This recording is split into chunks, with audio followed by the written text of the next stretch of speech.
ایک درزی اپنی چالاکی اور ہوشیاری میں بڑا مشہور تھا۔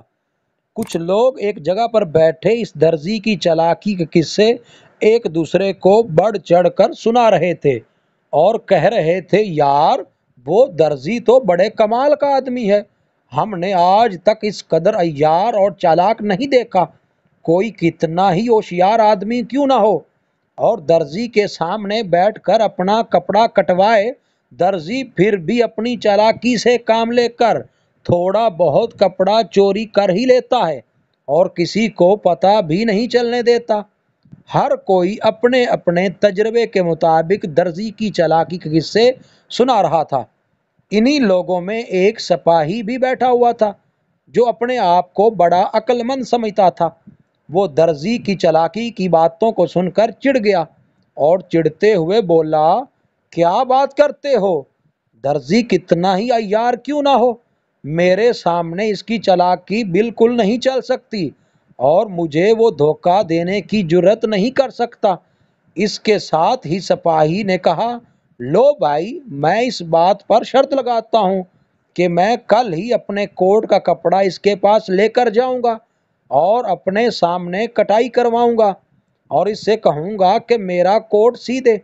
میں دیکھوں گا کہ وہ کس طرح میرے سامنے میرے کپڑے سے کپڑا چوری کرتا ہے۔ اگر تو اس نے مجھے اس معاملے میں دھوکہ دے دیا اور واقعی میرے کپڑے میں سے تھوڑا سا کپڑا چوری کر لیا تو میں اپنا یہ گھوڑا تم لوگوں کو دے دوں گا۔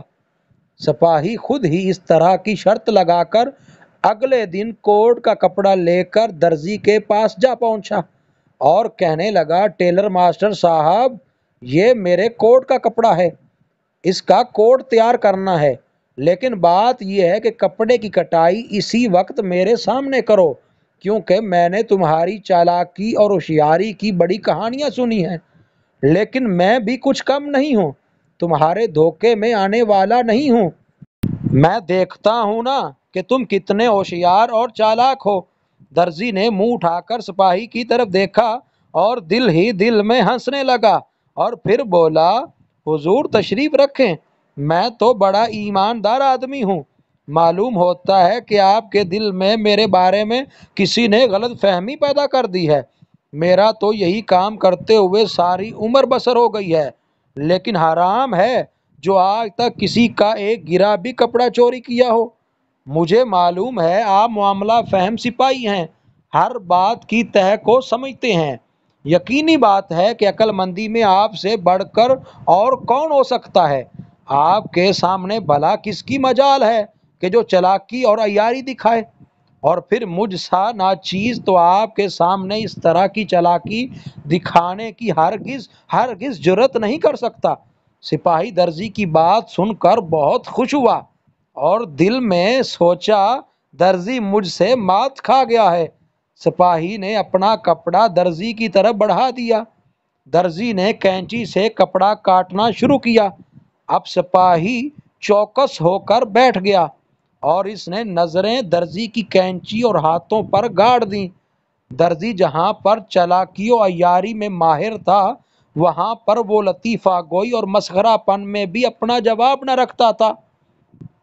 بے شمار لطیفے اس کو زبانی یاد تھے۔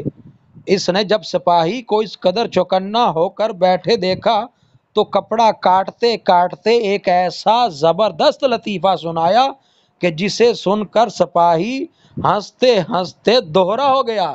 اس ہنسی کے عالم میں اس کا سر کافی آگے کی طرف جھک گیا۔ درزی اسی موقع کی تلاش میں تھا۔ اس نے جلدی سے ایک گرا کپڑا کاٹ کر چھپا لیا۔ اب سپاہی کی ہنسی رکی اور وہ دوبارہ سیدھا ہو کر بیٹھ گیا۔ اسے لطیفہ سن کر بہت مزہ آیا، کہنے لگا، یار ماسٹر، لطیفہ تو تم نے بڑا زبردست سنایا ہے، ایک اور سناؤ نا۔ درزی کب انکار کرنے والا تھا، اس نے جھٹ سے ایک اور لطیفہ داغ دیا۔ یہ پہلے سے بھی زیادہ ہنسانے والا لطیفہ تھا۔ اب تو سپاہی کا ہنسی کے مارے برا حال ہو گیا اور ہنستے ہنستے اس کا سر زمین کے ساتھ جا لگا۔ درزی نے پھر اس موقع کو غنیمت جانا اور تھوڑا سا مزید کپڑا چوری کر لیا۔ سپاہی کو پھر بھی پتہ نہ چلا۔ ہنستے ہنستے جب اس کی حالت ذرا سی سنبھلی تو سر اٹھاتے ہوئے بولا، یار ماسٹر، ایک اور لطیفہ سنا دو نا۔ درزی مسکراتے ہوئے کہنے لگا، سپاہی جی، لطیفہ تو ضرور ایک اور سنا دوں، لیکن پھر تمہارا کوٹ زیادہ ہی تنگ ہو جائے گا۔ مزید اچھی ویڈیوز کے لیے ساجد ٹی وی پاکستان کو سبسکرائب کریں اور بیل کے بٹن کو لازمی پریس کریں تاکہ ہماری اسی طرح کی اچھی ویڈیوز کا نوٹیفیکیشن آپ کو سب سے پہلے مل سکے۔